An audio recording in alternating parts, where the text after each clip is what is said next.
आपण जाऊया दिल्लीमध्ये नवनीत राणा आणि रवी राणा हे पत्रकार परिषद घेत आहेत। पहिले ज्या पद्धतीनं हनुमान चालीसाचं वाचन केल्यामुळं राजद्रोहाचा गुन्हा, जे कठोर कारवाई इंग्रजांच्या काळामध्ये जी कलम राजद्रोहाची लोकमान्य टिळकपासून गांधीजींपासून सुभाषचंद्र बोस अनेक जे आमच्या देशासाठी ज्यांनी देश स्वतंत्रतेसाठी जे लढाया लढले त्यावेळेस इंग्रजांनी ही कलम आणली होती आणि इंग्रजांनी ही कलम देशद्रोहाची अनेक महान थोर महापुरुषांच्यावर दाखल केली आणि तोच कठोर कायद्याचा वापर करून आम्ही हनुमान चालीसा वाचत आहे। हनुमान चालीसा म्हणजे बजरंगबलीच्या माध्यमातून अनेक संकट हनुमान चालीसा वाचन केल्यानंतर मुक्त झालं पाहिजे या उद्देशानं आपण नेहमी आपल्या हिंदू संस्कृतीप्रमाणे आपल्यावर आलेले संकट साडेसाती आणि ज्या पद्धतीनं महाराष्ट्रामध्ये अत्यंत शेतकरी शेतमजूर सर्वसामान्य जनता बेरोजगारी लोड शेडिंग मोठ्या प्रमाणात जी परिस्थिती महाराष्ट्रामध्ये वाढलेली आहे, परिस्थितीमध्ये हाहाकार बसलेला आहे आणि उद्धव ठाकरे जेव्हापासून मुख्यमंत्री झाले महाराष्ट्राची पूर्ण दशा झाली आहे, दुर्दशा झाली आहे। अशा परिस्थितीमध्ये हनुमान चालीसाचं वाचन करून त्यातून मुक्तता मिळाली पाहिजे या उद्देशाने आम्ही पाऊल उचललं होतं आणि त्याच्यावर आम्हाला देशद्रोहाचा गुन्हा आमच्यावर दाखल झाला। देशद्रोहाचा गुन्हा दाखल करून 14 दिवस जेलामध्ये ठेवलं आणि आज खऱ्या अर्थानं केंद्र म्हणजे सुप्रीम कोर्टाचे मी आभार व्यक्त करील आणि सुप्रीम कोर्टाच्या निर्णयाचा मी सन्मान करील की त्या कायद्यावर आज जे स्थगिती दिली आणि खऱ्या अर्थानं इंग्रजांचा कायदा मोडून काढण्यासाठी आदरणीय देशाचे पंतप्रधान नरेंद्रजी मोदीजी, देशाचे गृहमंत्री अमित शहाजी आणि लॉ मिनिस्टर किरण रिजिजूजी खऱ्या अर्थानं ज्या इंग्रजांनी केलेले सगळे कायदे मोडून काढण्याचं काम जर कोणी करत असेल तर मोदी सरकार करत आहे आणि हे खऱ्या अर्थानं आमच्या देशासाठी गर्व आहे की ज्या ठिकाणी उद्धव ठाकरे इंग्रजांच्या कायद्याचं पालन, इंग्रजांनी दाखवलेल्या दिशाचं पालन जर हनुमान चालीसा वाचते त्यांच्यावर करत असेल तर ह्या महाराष्ट्राचं दुर्भाग्य आहे आणि आज सुप्रीम कोर्टाने आम्हाला न्याय दिला। सुप्रीम कोर्टाने या देशामध्ये एक चांगला दिलासा दिला, त्याबद्दल सुप्रीम कोर्टाचा आदर करतो आणि मोदी सरकारचं सुद्धा मनापासून धन्यवाद मानतो की इंग्रजांच्या काळामध्ये लागलेला कायदा त्यावर खऱ्या अर्थानं स्थगिती देऊन एक मोठा न्याय आमच्यासारख्या एक देशाच्या देशभक्ती आणि हनुमान चालीसा बजरंगबलीचं नाव रामाचं नाव जर महाराष्ट्रामध्ये आम्ही घेत आहे त्यावर उद्धव ठाकरे जर देशद्रोहाचा गुन्हा दाखल करताय या संदर्भात आम्ही ओम बिर्लाजी यांना सुद्धा भेटलेलो आहे आणि आत्ताच 23 तारखेला खासदार नवनीत राणा यांचं त्या ठिकाणी बयान आहे, तोंडी बयान आहे, लेखी बयान आहे आणि त्यानंतर ज्या अधिकारी जो संजय पांडे मुंबई कमिशनर आहे त्या कमिशनरनी मुख्यमंत्र्यांना खुश करण्यासाठी आणि मुख्यमंत्री उद्धव ठाकरे यांनी सुद्धा त्या कमिशनरला काहीतरी मोठ्या प्रमाणे प्रलोभन दिलं की भविष्यामध्ये त्याची कशा प्रकारे उन्नती होणार आहे, कशा प्रकारे त्याला कुठल्या तरी पदाची लालूच दिली आणि त्याला पाहून त्यांनी एका महिला खासदाराला घरामध्ये पोलीस पाठवून 14 दिवस जेल कोठडीमध्ये ठेवणं, 2 दिवस लॉकअपमध्ये ठेवणं आणि अशा प्रकारचे एक कृत्य जे केलेलं आहे त्या विरोधामध्ये पूर्णपैकी पार्लमेंटच्या माध्यमातून खासदार नवनीत राणा न्याय मागणार आहे आणि 23 तारखेला त्याची सुनावणी आहे।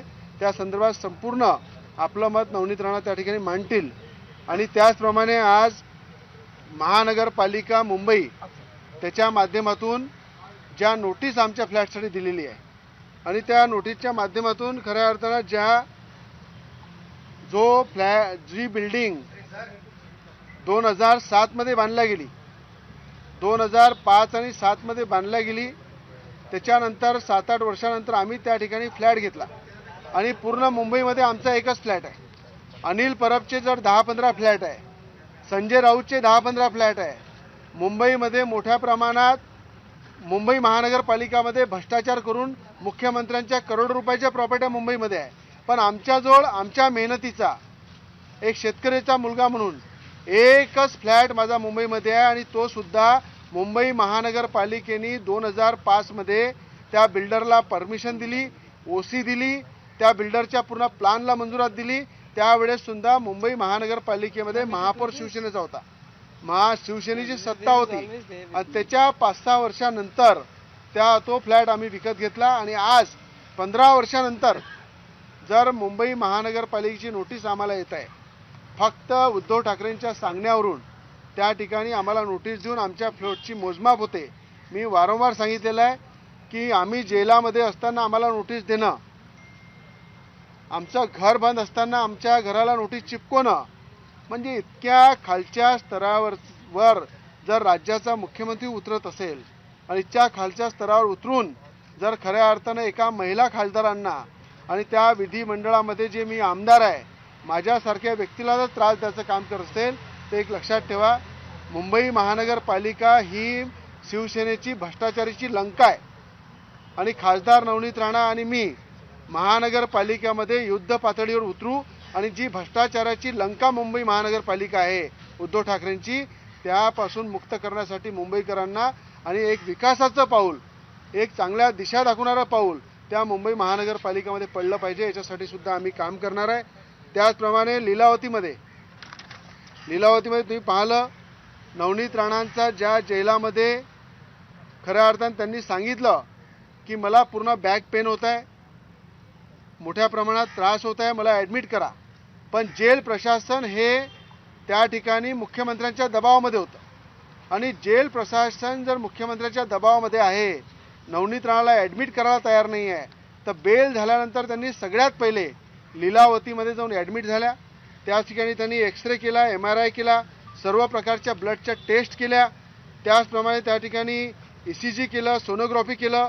आणि 3 दिवस त्यांनी पूर्ण आपल्या प्रकृतीची पूर्ण चाचणी करून त्या ठिकाणी डॉक्टरांनी दिलेली ट्रीटमेंट त्या ठिकाणी त्यांनी घेतली. आणि त्या ठिकाणी BMCची नोटीस नवनीत राणांनी MRI काढल्यानंतर त्या ठिकाणी BMC त्या लीलावती हॉस्पिटलला नोटीस देते. म्हणजे मला उद्धव ठाकरेंना विचारायचं आहे की तुमचे जे शिवसेनेचे काही जे माजी महापौर आहे, आमदार आहे किंवा आणखी काही शिवसेनेचे कार्यकर्ते आहे, त्यांना काय बाळासाहेबांनी सांगितलं होतं काय की नवनीत राणाची जर तब्येत खराब झाली तर त्या ठिकाणी जाऊन त्यांनी चौकशी करायला पाहिजे, आमदार रवी राणाची चौकशी करायला पाहिजे.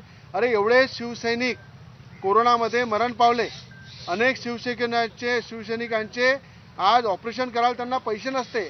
त्या लोकांच्या संरक्षणासाठी मुख्यमंत्री महाराष्ट्रामध्ये शिवसेनेचा पाहिजे अशी भावना बाळासाहेबांची होती. पण त्या शिवसैनिकसुद्धा आज जो पाहत असेल की एकाही शिवसैनिकांच्या तब्येतीवर किंवा त्याच्या इलाजावर किंवा त्याला मदतीसाठी मुख्यमंत्र्यांनी कधी त्यांना पुढे पाठवलं नाही. पण नवनीत राणा ॲडमिट झाल्या तर त्यांच्या पूर्ण तब्येतीची काळजी, त्यांच्या पूर्ण तब्येतीची माहिती जर राज्याचा मुख्यमंत्री या आमदार आणि माजी महापौर आणि बाकीच्या माध्यमातून करत असेल तर मला असं वाटते महाराष्ट्राचं दुर्भाग्य आहे. कारण की BMCची नोटीस जर लीलावतीला जाते, मला उद्धव ठाकरेंना सांगायचं आहे, राज्याचे मुख्यमंत्री आहे ते जरी इंग्रजांच्या कायद्यांचं पालन करत असेल, इंग्रजांच्या विचारावर चालून कुठेतरी आमच्यावर अत्याचार करत असेल, पण BMC हे हॉस्पिटल आहे. माझं घर पाडलं तर मला परवा नाही, तुम्ही द्वेषाची कारवाई माझ्या घरावर करा, पण लीलावती जे आहे ते एक हॉस्पिटल आहे. आणि त्या हॉस्पिटलवर जर तुम्ही BMCची नोटीस देताय ते कोणत्या अधिकारामध्ये तुम्ही देताय? अरे महाराष्ट्र राज्यामध्ये जेव्हा देवेंद्र फडणवीस मुख्यमंत्री होते तर 6व्या माळ्यावर मुख्यमंत्री सहायता निधीचा पूर्ण फ्लोअरमध्ये काम चालत होतं, त्या ठिकाणी ऑफिस होतं. देवेंद्र फडणवीस मुख्यमंत्री असताना मुख्यमंत्री सहायता निधीच्या माध्यमातून एक आमदार आपापल्या मतदारसंघामध्ये महिन्याचे 20 ते 25 लाख रुपयाचे गरिबांचे ऑपरेशन करत होते. आज तुम्ही 2.5 वर्षापासून त्या मंत्रालयामध्ये पाय ठेवला नाही. मुख्यमंत्री सहायता निधीचा जो कार्यालय आहे ते बंद करून टाकलं. आणि आज जर लीलावतीसारख्या हॉस्पिटलला तुम्ही BMCची नोटीस देऊन त्या डॉक्टरांना जर दम देत असाल, ज्या डॉक्टरांनी पूर्ण कोरोनामध्ये अहोरात्र मेहनत केली आणि त्याच हॉस्पिटलमध्ये संजय राऊतचा सुद्धा इलाज झालाय, संजय राऊतचा इलाज त्या ठिकाणी झाला. संजय राऊतनी सुद्धा ICU मधले फोटो व्हायरल केले. त्या ठिकाणी अनेक मोठमोठ्या लोकांचे त्या ठिकाणी इलाज होतात, गरिबांचे होतात. त्या ठिकाणी स्टाफ नर्स आहे, डॉक्टर आहे, त्या ठिकाणी तुम्ही हॉस्पिटलमधून प्रेस कॉन्फरन्स घेतात, सार्वजनिक त्या ठिकाणी डॉक्टरांना दम देता, नवनीत राणांच्या विरोधामध्ये अपशब्द वापरता. नवनीत राणा जेव्हा जेलमधून हॉस्पिटलमध्ये ॲडमिट होतात तेव्हा किशोरी पेडणेकर आणि ती आमदार आणि बाकीचे काही लोक शिवसेनेचे आरोप करतात की नवनीत राणा नाटक करताय. अरे एका महिलेला तुम्ही त्या ठिकाणी लॉकअपमध्ये टाकता, एका महिलेला तुरुंगामध्ये टाकता, देशद्रोहाचा गुन्हा दाखल करता हनुमान चालीसा वाचन केल्यामुळं, आणि त्या ठिकाणी तुरुंगामध्ये सुद्धा त्या महिलेचा छळ होते. त्या ठिकाणी तिला हॉस्पिटलमध्ये ॲडमिट केलं जात नाही आणि बेल दिल्यानंतर त्या ठिकाणी जेव्हा बेल दिली न्यायालयाने त्याच्यानंतर त्यांनी पहिला इलाज लीलावतीमध्ये घ्यायला गेला. तेव्हा सुद्धा शिवसेनेकडनं टीका होते की नवनीत राणा नाटक करताय, आणि MRIचा फोटो बाहेर आल्यानंतर तुम्ही त्याचा विरोध करायसाठी लीलावतीमध्ये जाता. मला एकच विनंती आहे राज्याच्या मुख्यमंत्र्यांना की राज्यामध्ये अनेक प्रश्न आहे, अनेक लोकांच्या समस्या आहे, अनेक लोकांना न्याय द्यायचा आहे. ते सोडून तुम्ही जर लीलावतीला नोटीस देत असाल आणि उद्या जर लीलावतीचं मोजमाप कराल तर एक लक्षात ठेवा, तुम्ही पूर्णपणे या पॉवरचा दुरुपयोग करत आहे. ही महाराष्ट्रातली देशाची जनता पाहत आहे. डॉक्टरांचा अपमान तुम्ही केलेला आहे आणि त्या ठिकाणी खऱ्या अर्थानं तुम्ही या ठिकाणी मोठ्या प्रमाणात जे बाळासाहेबांचं स्वप्न होतं, अरे बाळासाहेबांनी हिंदुत्व मजबूत करण्यासाठी काम केलं. तुम्ही इंग्रजांच्या विचाराला चालून इंग्रजांच्या कायद्याचा वापर करून जे लोक धर्माचा प्रचार करतात, बजरंगबलीचं नाव घेतात, रामाचं नाव घेतात, त्या लोकांना, निष्पक्ष लोकांना, आमदार खासदारांना जेलमध्ये टाकायचं काम तुम्ही केलेलं आहे. आणि बाळासाहेबांनी सांगितलं होतं की मला शिवसेनेचा मुख्यमंत्री पाहिजे, शिवसेनेचा मुख्यमंत्री बनवायचा आहे. पण तुम्ही त्या ठिकाणी सत्तेच्या लोभापायी भाजपच्या पाठीमध्ये खंजीर खुपसून त्या ठिकाणी मोदीजींचं नाव घेऊन ज्या पद्धतीनं तुम्ही मतं मागितले, लोकसभेमध्ये तुमचे खासदार आले, विधानसभेमध्ये तुमचे आमदार आले, पण हे कशामुळं आले? मोदीजींचा फोटो तुम्ही मोठा लावला होता. मोदींचं नाव घेऊन त्या ठिकाणी तुम्ही मतं जमा केले. आणि जेव्हा सत्ता करायची वेळ आली होती, देवेंद्र फडणवीसांना मुख्यमंत्री बनवायची वेळ आली होती, त्या दिवशी भाजपच्या सरकार बनणार होती भाजप शिवसेनेची, तेव्हा तुम्ही भाजपला खंजीर खुपसून धोका देऊन त्या ठिकाणी तुम्ही पळ काढून ज्या प्रकारे आघाडी बनवून स्वतः मुख्यमंत्री झाले, तेव्हाच खऱ्या अर्थानं तुम्ही बाळासाहेबांच्या विचाराची हत्या केली आहे. बाळासाहेबांच्या विचाराची जर हत्या तुम्ही केली तर महाविकास आघाडीमध्ये सरकारमध्ये मुख्यमंत्री बनवून त्या ठिकाणी संपूर्ण शिवसैनिकांना तुम्ही पोरकं केलेलं आहे. म्हणून या ठिकाणी 14 तारखेला तुम्ही जी सभा घेणार आहे, नेहमी मुख्यमंत्री एकच म्हणते, जेव्हा उद्धव ठाकरे सभा घेतात, आम्ही मर्द आहे, आम्ही मर्दासारखं काम करतो. अरे बाळासाहेब जेव्हा वरतून पाहत असाल की ज्या मुख्यमंत्री उद्धव ठाकरे ज्या खुर्चीवर बसलेले आहे, एका मागासवर्गीय महिला खासदाराला ज्या मुख्यमंत्र्यांनी देशद्रोहाचा गुन्हा लावून जेलामध्ये टाकलं, ही उद्धव ठाकरेंची मर्दांगी नाही आहे. त्यांनी मर्दांगी म्हणायच्या आधी नामर्दांगीसारखं काम केलेलं आहे. एका महिलेला जेलामध्ये टाकून उद्धव ठाकरेंनी नामर्दांगीसारखं काम केलं आहे. बाळासाहेब सुद्धा वरतून पाहत असतील तर दुःखी होत असेल की कोणाच्या हातात ती सत्ता गेली आणि कोणाच्या हातात शिवसेनेचा कारभार गेला, हे त्यांना सुद्धा दुःख होत असेल. म्हणून 14 तारखेला त्यांची सभा जी आहे, त्यांना महाराष्ट्राच्या जनतेसाठी, शेतकऱ्यासाठी, शेतमजूर सर्वसामान्य जनतेसाठी जे प्रश्न महाराष्ट्रामध्ये आहे, त्या महाराष्ट्राला प्रश्नाला वाचा फोडासाठी आम्ही 14 तारखेला हे प्राचीन मंदिर जे आहे, हनुमान मंदिर आहे आपल्या दिल्लीमध्ये, त्या ठिकाणी आम्ही शनिवारी 9 वाजता आरती करणार आहे. आणि त्या ठिकाणी कोण गदाधारी आहे आणि हनुमान चालिसाचं वाचन करून त्यासाठी हनुमानजीच्या संकटमोचन महाराष्ट्रात संकटमुक्त झालं पाहिजे आणि महाराष्ट्राच्या मुख्यमंत्र्याला कुठेतरी सद्बुद्धी मिळाली पाहिजे. यासाठी आम्ही 14 तारखेला 9 वाजता हनुमान चालिसाचं वाचन आणि हनुमानजीची महाआरती, रामाची महाआरती दिल्लीमध्ये आम्ही करणार आहे सगळ्या भक्तांच्या उपस्थितीत. आणि त्या ठिकाणी मला असं वाटते की महाराष्ट्राच्या सुख शांतीसाठी आज खऱ्या अर्थानं हनुमान चालिसा महाराष्ट्रामध्ये आणि हनुमानजीचं नाव घेण्याची गरज पडली आहे. आणि त्याचा विरोध राज्याचे मुख्यमंत्री उद्धव ठाकरे करताय, हे महाराष्ट्राचं दुर्भाग्य आहे. हिंदी में बोलिए। 14 तारीख को सर क्या करेंगे वो थोड़ा हिंदी महाआरती हनुमान पूरा एक बार हिंदी में मैम बोल रही हैं आप बोल दीजिए मैम आप बोल दो। पहले तो 124A जो आज सुप्रीम कोर्ट ने जो जजमेंट उस पे दी है, देश के 124A सेडिशन जो लगा था हमारे ऊपर, उसके अगेंस्ट और बहुत सारे ग्रेट लीडर्स हैं।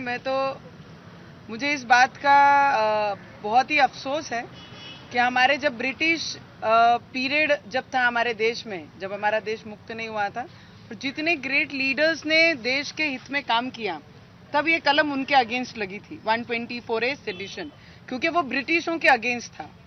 और अपने देश में जब फ्रीडम होने के बाद भी आज एक लोक प्रतिनिधि हो या आम जनता हो या आम पब्लिक, कोई भी हो इस देश में रहने वाला, अगर वो अपने धर्म का प्रचार प्रसार करता है, तो आज महाराष्ट्र में ये परिस्थिति निर्माण हुई है कि उनके ऊपर देशद्रोह 124A सेडिशन जैसा कलम लगता है। पहले तो सभी देशवासी उसी के अफसोस में थे, और आज जो सुप्रीम कोर्ट ने उस पर निर्णय दिया है और स्टे दिया है, जो भी अंडर ट्रायल जिन पे 124A चल रहा है, उस पे आगे की कोई कार्रवाई नहीं हो, और नहीं कोई भी राज्य ने इस पे कार्रवाई ऐसे कलम पे की नहीं जानी चाहिए। अगर कोई करता है तो उसको पूरा राइट है, वो जाके कोर्ट में इसके अगेंस्ट लड़ सकता है। तो पहली बात, हमारे ऑर्डर में ही 124A का सेडिशन का ऑर्डर ने, जज ने खुद इसका जजमेंट दिया है कि ऐसी कोई भी कलम इन पे लागू नहीं होती है। तो आने वाले समय में जब जून में हमारा पार्लियामेंट होगा, एज ए मेंबर जब इसमें कोई भी अमेंडमेंट्स सरकार लाएगी, तो उस पर ज़रूर खड़े होके, क्योंकि ये चीज़ें मैंने भुगती हैं, और महाराष्ट्र से पहली मेंबर ऑफ पार्लियामेंट है महिला जिसको ये केस के अंदर कोर्ट जेल में भेजा गया, तो उस पर ज़रूर बोलेंगे। और एक चीज़ तो ये सरकार का, केंद्र सरकार का दिल से अभिनंदन करना चाहिए, क्योंकि आज़ादी के बाद पहली बार जितने भी ब्रिटिश कालीन जो भी कलमें हैं, उसको हटाने पे और उस पर अमेंडमेंट्स लाने में सिर्फ ये सरकार काम कर सकती है और कोई नहीं। और हमारे यहाँ पर ब्रिटिश रूल्स के जो नियम है, जो ऑफेंस है, उस पर काम करने वाला उद्धव ठाकरे, और ये सरकार मोदी ही जी सिर्फ ये सब चीजें हटा सकते हैं। पर हिटलरशाही आज भी मेरे महाराष्ट्र में उद्धव ठाकरे के माध्यम से महाराष्ट्र में सबने देखी है, पूरे देश की जनता ने ये महसूस किया और देखा भी है। उसके लिए तो उनका अभिनंदन करती हूँ। और जितनी भी तकलीफें मुझे दी हैं, मुझे लगता है लड़ने वालों के लिए तकलीफें लाके उन्हें थमा नहीं सकते हैं। हम लड़ने वालों में से हैं, ना ही डरने वालों में से, सबसे पहली बात। और जब मैं ओम बिरला जी को मिलके, हमारे स्पीकर को, मैंने सभी के साथ में किया कि 23 को प्रिविलेज के अगेंस्ट मेरा पूरा स्टेटमेंट होगा। जो जैसे जैसे इल्लीगली मुझे पकड़ा गया, इल्लीगली मुझे फोर्सफुली जेल लेके जाया गया, लेके गए, लॉकअप में डाला गया, वहाँ पे किस तरीके से ट्रीटमेंट हुई, उस विषयों पे मेरा 23 तारीख को मेरा स्टेटमेंट प्रिविलेज के सामने होगा। और वो मैं 23rd ऑफ दिस मंथ वो भी किया जाएगा। और उसके बाद 100% प्रिविलेज ने समय दिया है, और उसमें अपनी पूरी चीज़ें जो भी मेरे साथ हुई हैं, और उसमें privilege is as compared to as court, it is got all the rights. जब आप प्रिविलेज के सामने बैठते हैं तो आपको शपथ दी जाती है कि जो भी घटना हुई, जिस तरीके से हुई, उसकी सत्य व्यथा आप यहाँ पे बताएंगे। उस तरीके से प्रिविलेज में शुरुआत की जाती है। और आप सभी को पता है, लीलावती ये बहुत जूना एक हॉस्पिटल है। मुझे बहुत हंसी आती है कि हम इतने रिस्पॉन्सिबल पर्सन है, जब हम एक आधे हाउस को रिप्रेजेंट करते हैं तो हमारे ऊपर जवाबदारी बहुत रिस्पॉन्सिबिलिटी से लोग हमारे ऊपर देते हैं। जब मैं लीलावती में थी, वो फोटो वायरल हुए हैं। आज ये नए कोई फोटोज वायरल नहीं हुए, फोटोज वायरल हुए हैं। बीएनसी का एक आधा व्यक्ति अपने प्राइवेट ट्रीटमेंट के लिए कोई हॉस्पिटल जाता है, ये कौन से किसी को राइट्स, कौन से, अगर मैं अंडर ट्रायल होती, अगर मैं जेल से उनके कस्टडी में होती और हॉस्पिटल जाती, so then the department has all the rights कि मेरे अगेंस्ट वो जो इंक्वायरी करना है वो हॉस्पिटल से कर सकते हैं, या उनका ऑफिशियली वो डिपार्टमेंट का है, बीएनसी का नहीं है, कोई भी मेंबर का नहीं है। और जिस तरीके से एक महिलाओं के पर्सनल क्या चेकअप हुए हैं, किसका ट्रीटमेंट हुआ है, क्या मेडिसिन चालू है, ये पूछने का राइट्स इस देश में आज तक किसी भी हाउस को किसी ने दिया नहीं है। उसके अगेंस्ट उद्धव ठाकरे काम कर रहे थे। मेरा उद्धव ठाकरे जी को सवाल है, क्वेश्चन था उस दिन भी था और आज भी है। प्रेस भी लिया उन्होंने। और जो महिलाएं जाके वहां पर पूरी फैकल्टी को टॉर्चर कर रही हैं, डॉक्टर को क्वेश्चन आंसर कर रही हैं, खुद कंपाउंडर है और वो डॉक्टर को क्वेश्चन कर रही हैं कि आपने क्या ट्रीटमेंट दी है। तो मुझे हंसी भी आई और मुझे दुख भी हुआ कि एक महिला की प्राइवेट चीजों के बारे में ओपनली चर्चा करके उनकी इंक्वायरी की, एमआरआई की रिपोर्ट, ट्रीटमेंट की रिपोर्ट, उनमें क्या प्रॉब्लम है वो मांगने का राइट्स उन्हें किसने दिया? उद्धव ठाकरे गिर सकते हैं, ये तो सभी को पता है। उन्होंने उसी दिन दिखा दिया कि वो अपनी कुर्सी के लालच में कहां तक गिर सकते थे और उन्होंने उससे भी लिमिट क्रॉस करके हॉस्पिटल में जब अपने लोगों को भेजकर इंक्वायरी कराई तो उस दिन और दिखा कि उनका कोई स्तर बाकी अभी रहा नहीं है। तो मैं बोलती हूँ, मैं उनसे पूछती हूँ कि उद्धव ठाकरे 2 वर्ष अपने सीएम कार्यालय में गए नहीं। उन्होंने उसका एक ही रीजन दिया कि भाई मेरी तबीयत खराब है, इसके लिए I can not afford to move out from my house and I am scared of corona, इसके लिए मैं घर से बाहर नहीं जा सकता हूँ। उद्धव ठाकरे जी ने उसकी पूरी एमआरआई से लेके, ट्रीटमेंट से लेके, मेडिसिन से लेके, ऑपरेशन से लेके सब डिटेल मुझे दे दें। और एक महिला होने के नाते भी मैं उद्धव ठाकरे की सरकार को पूरी रिपोर्ट दूंगी कि मेरी ट्रीटमेंट में क्या प्रॉब्लम है, क्या ट्रीटमेंट होनी चाहिए और कैसी होनी चाहिए। उन्होंने पहले मुझे पूरी रिपोर्ट उनकी दें, उसके बाद मैं उसके ऊपर कुछ बोलूंगी। और जो अभी क्वेश्चन आंसर करना है, but I take one more this thing कि जो मेरे फ्लैट के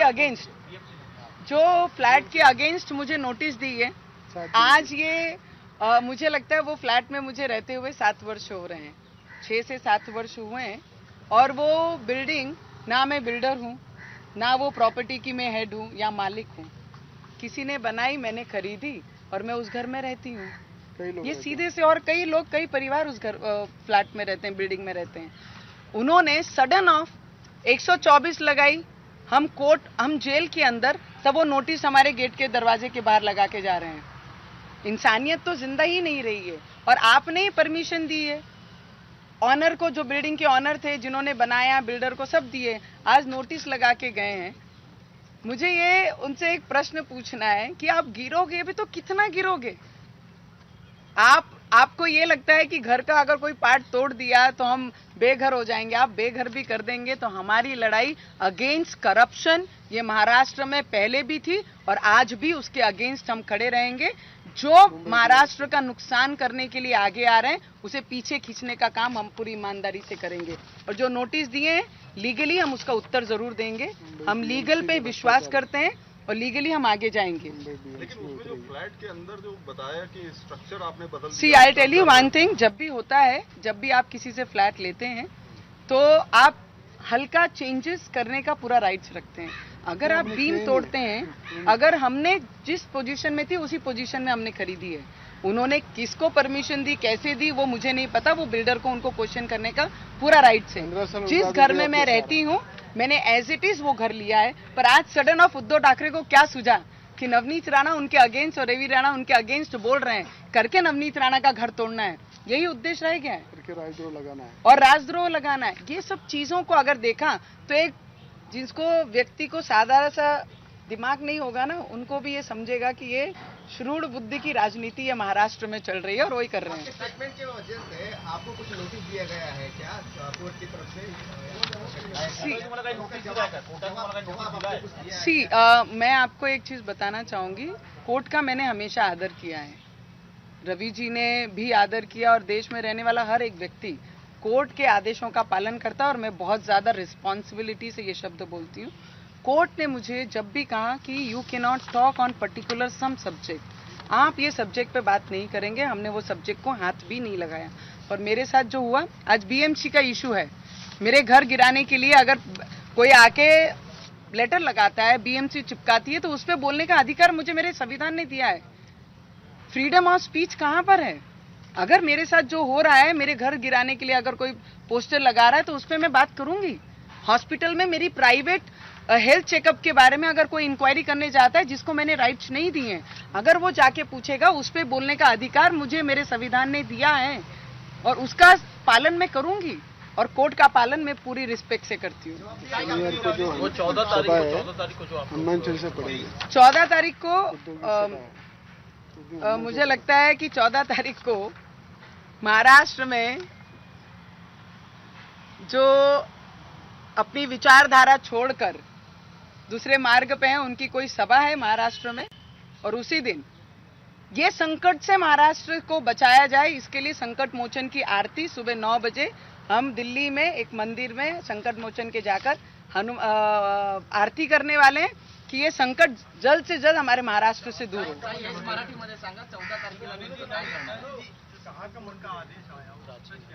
मैंने ऑलरेडी कह दिया 124A सेडिशन जो लगा है, मुझे लगता है ये ब्रिटिश कालीन में ब्रिटिशों ने हमारे देश पे लगाया था और जो ग्रेट लीडर्स थे हमारे देश के उनके अगेंस्ट ये कार्रवाइयां होती थी। पर आज इस देश में रहने वाला और देश के हित में बात करने वाला, धर्म का प्रचार प्रसार करने वाले पे देशद्रोह का कलम लगता है। तो मुझे लगता है जो केंद्र सरकार आज ब्रिटिश आदेशों को और हुकुमशाही के जो भी कलम लगे हैं उसको हटाने का काम कर रही है, तो हमारे देश के प्रधानमंत्री जी को, गृह मंत्री को और लॉ मिनिस्टर को दिल से ये देश का हर एक व्यक्ति अभिनंदन करता होगा, दिल से उनका धन्यवाद करता होगा कि ब्रिटिश कालीन जो भी चीजें हमारे देश में आज भी है उसे हटाया जाए और देश के हित में काम किया जाए। सेशन कोर्ट ने भी अपने बोला था ये अपना ये वाला मंदिर है ना, ये हमारा प्राचीन मंदिर है ना, प्राचीन मंदिर है ना हनुमान जी का, कनाट प्लेस में। यस, 14 तारीख हनुमान मंदिर में जाने बोलो जिस सभा है उसी दिन हम वहाँ पे हनुमान चालीसा पढ़ेंगे। ज्या दिवशी महाराष्ट्रामध्ये ज्यांनी आपली विचारधारा सोडलेली आहे असे उद्धव ठाकरेजीची सभा महाराष्ट्रामध्ये ते घेणार आहे, त्याच दिवशी आम्ही दिल्लीमध्ये उपस्थित आहोत आणि सकाळी 9 वाजता 14 तारखेला आम्ही संकट मोचनच्या मंदिरात जाऊन आरती करणार आहे की हा संकट जे महाराष्ट्रावर आलेला आहे तो दूर झाला पाहिजे, त्याच्यासाठी आम्ही आरती 14 तारखेला कनाट प्लेसला 14 तारखेला 9 वाजता सकाळी आम्ही ती आरती करणार। मराठीमध्ये उत्तर हवंय, तुम्ही कोर्टानं तुम्हाला एक नोटीस बजावलेली आहे की तुमचा जामीन रद्द का करण्यात येऊ नये, कारण तुम्ही जे statement मी केलं आपल्याला सांगते, आज जे 124A सेडिशन मध्ये जे सुप्रीम कोर्टने आदेश दिले, ज्यांच्यावर हे केस लागले आहेत ते सेशन मध्ये जाऊन खालचे कोर्टामध्ये जाऊन आपली मागणी करू शकतात आणि ज्यांना हे लावण्याचा विचार करत आहे त्यांनी कोणत्याही राज्याने याच्यावर काही करू नये आणि ज्यांच्यावर लागलेली आहे त्याच्यावर याच्यावर कोणतीही कारवाई जूनपर्यंत होणार नाही असा सुप्रीम कोर्टने आदेश दिलेले आहे। आणि जे कोर्टाने म्हटलं, जे नोटीस आम्हाला बजावलेली आहे, कोर्टाचा आम्ही पूर्ण सन्मान करतो, त्यांच्या आदेशाचा पूर्ण आम्ही पालन केलेलं आहे। पण आज जशी BNC आमच्या घरावर कारवाई करायला नोटीस चिपकवत आहे आणि एक प्रायव्हेट हॉस्पिटलमध्ये जाऊन काही लोक उद्धव ठाकरेंनी पाठवलेले माझी प्रायव्हेट हेल्थ चेकअप जी झालेली आहे, एक महिलाची इन्क्वायरी करणं ॲज ए प्रायव्हेटली, ते कितपर्यंत योग्य आहे ते बोलणं एक प्रेस समोर हा माझा कर्तव्य आणि फ्रीडम ऑफ स्पीच हा माझे डॉक्टर बाबासाहेब आंबेडकरनी आम्हाला हक्क दिलेला आहे आणि ती मी बजावणार आहे। दिल्लीमध्ये आहात, गृहमंत्र्यांची भेट कधी घेणार आहात आपण? गृहमंत्र्यांची भेट कधी घेणार आहात? मी गृहमंत्रीजींनाही अप्रोच केलेला आहे, मी जिथे जसं जसं मला वेळ ते देतील तसं तसं मी जाऊन त्यांना सगळ्यांना भेटणार आहे आणि त्यांना या गोष्टीची, या कलमाची, आमच्यावर अन्याय झाल्याची पूर्ण माहिती त्यांना आहे। आणि 14 तारखेला उद्धव ठाकरेजींना माझा एक प्रश्न होता, त्यांनी त्याचं उत्तर त्या सभेमध्ये द्यावे की ते मैदानात उतरून इलेक्शन लढणार का आणि लढणार तर कोणत्या मतदारसंघातून लढणार। बाळासाहेबांनी कधी इलेक्शन लढले नाही, त्यांनी कधी पदाचं लालच केलं नाही। जर तुम्ही पदाचा तुम्हाला लालच आहे तर तुम्ही इलेक्शन लढा आणि मी तुमच्या समोर विरोधात लढणार आहे, फक्त तुम्ही ते 14 मध्ये तुम्ही ते अनाउन्स करून द्या की कोणत्या क्षेत्रातून, कोणत्या डिस्ट्रिक्टतून, मतदारसंघातून लढणार। अभी 14 तारीख को उद्धव ठाकरे जी जो सभा ले रहे हैं महाराष्ट्र में, उनको मैंने एक प्रश्न पूछा था कि आप, हमारे आदरणीय बाला साहेब ठाकरे जी ने कभी इलेक्शन लड़ा नहीं और कभी पद पे बैठे नहीं, उन्होंने सिर्फ सैनिकों को पद पे बिठाया, सिर्फ सैनिकों के लिए लड़ाई दी और हिंदुत्ववादियों के लिए लड़ाई। तो अभी 14 तारीख को जब अपनी स्पीच लेंगे, स्पीच में जब सभा में वो अपने भाषण में जो मैंने प्रश्न उनको पूछा है कि आप अगर पद का लालच रखते हैं तो आपने इलेक्शन भी लड़ना चाहिए। अगर आप इलेक्शन लड़ना चाह रहे हैं और लड़ेंगे, आपको पद चाहिए तो इलेक्शन लड़ना भी चाहिए, और आप लड़ते हैं तो आपने 14 तारीख को जाहिर करना चाहिए कि आप कौन से मतदार संघ से, कौन से क्षेत्र से आप लड़ेंगे, और आपके विरोध में मैं खड़ी रहूंगी। अगर सत्ता का लालच है, कुर्सी का लालच है, तो लोगों की सेवा करके इलेक्शन जीतना भी सीखना चाहिए। अमित शहानी वेळ दिलाय आपल्याला? मी अमित शहाजी अजूनपर्यंत काल रात्रीपर्यंत इथे नव्हते। आम्ही वेळ मागितला नाही। या देशाचे जेवढे महत्वाचे लोक जे काम करत आहे देशासाठी, ते खूप इमानदारीने आणि प्रामाणिकपणे काम करत आहे। आमचे मुख्यमंत्री साहेबांसारखे फ्री नाही बसले आहे, जो 2 वर्ष मुख्यमंत्री कार्यालयामध्ये जात नाही। तर मी त्यांचा वेळ पाहूनच त्यांना वेळ मागणार आहे, आणि मी माझी व्यथा जाऊन त्यांना नक्की सांगणार आहे। जी माझ्यासोबत पीडित झाली आहे त्याच्या विरोधात त्यांना सगळी माहिती आहे, त्यांनी सगळी माहिती काढलेली आहे, आणि मी माझा न्याय त्यांच्याकडे जाऊन मागणार आहे। और महाराष्ट्र में इस बार राम भक्त और हनुमान भक्त, इनकी सही पोजीशन, इनकी सही जगह, ये महाराष्ट्र के लोग, ये शिव सैनिक के उद्धव ठाकरे को जरूर दिखाएंगे। मैडम एक और बात, आपका जो दिल्ली दौरा है इसके बाद अटकलें लग रही है कि भारतीय जनता पार्टी के साथ आपकी जो क्लोजनेस है वो बढ़ती जा रही है, और हो सकता है कि फ्यूचर में आप मैंने तो खुलेआम मोदी जी के साथ रहकर उन्हें समर्थन दिया है। निर्दलीय चुन के आने के बाद भी उनको समर्थन दिया है, एज ए विधायक भी उनके पार्टी को इन्होंने समर्थन दिया है। तो मुझे स्पेशल दिखाने की जरूरत नहीं है कौन हमारे क्लोज आ रहा है और कौन हमसे दूर जा रहा है। हम न्याय की लढाई लढ रहे हैं। हमारा और बोलते ना संकट मोचन, काही लोकांनी मला विचारलं की संकट मोचनला तुम्ही आठवण केली आणि आज तुम्ही संकटामध्ये आहे। मला वाटते संकट मिटवण्यासाठी सुप्रीम कोर्टामध्ये 124A सेडिशनवर आज जे निर्णय झाला तिथून सिद्ध होते, जो उस पे विश्वास रखता है वो तुम्हारे साथ होता है। मैम उस चीज का क्या हुआ कि एसटी कमीशन के सामने आप एट्रोसिटी के मामले में जाने वाले थे, उसके ऊपर आपने कुछ लेटर लिखा है क्या, या फिर और रामदास आठवले ने आपकी मुलाकात भी की है? रामदास आठवले जी आए, उनका दिल से मैं धन्यवाद करती हूँ। बहुत सारे MP भी मिलने मुझे यहाँ पर आए, जिनको लगा ये अन्याय हुआ है वो सभी अप्रोच कर रहे हैं, कई फोन पे बात कर रहे हैं, कई आके जिनसे पॉसिबल हुआ वो दिल्ली आके मुझसे मिल रहे हैं। देवेंद्र फडणवीस साहब हॉस्पिटल आके, उनकी तबीयत खराब रहने के बाद भी वो हॉस्पिटल आके मुलाकात लेते हैं। नारायण साहब ने तो खुद ओपनली प्रेस कॉन्फ्रेंस लेके सपोर्ट और हमारे साथ खड़े हैं वो जाहिर किया है। तो मुझे लगता है कि जितने भी लोग हैं जो भगवान में विश्वास रखते हैं वो सब हमारे साथ हैं। मैम कुछ भारतीय जनता पार्टी से बात हुई है, कभी आपका ज्वाइन करने के लिए कुछ आगे बात बढ़ी है? क्योंकि जिस तरह से लोग आपसे मिलने आ रहे हैं तो ज्वाइन भी हो कर सकती हैं जल्दी ही। मेरा मुद्दा संकट मोचन जी को लेके है। संकट मोचन को याद किया करके सेडिशन लगा। आप कौन से ट्रैक पे जा रहे हैं? जब ऐसा कुछ होगा देश के प्रधानमंत्री के साथ है, बताऊंगी मैं। उनको पूरा सपोर्ट है हमारा, और देश के लिए और जो जो देश के प्रधानमंत्री अच्छे काम कर रहे हैं उनके साथ हम हमेशा खड़े हैं।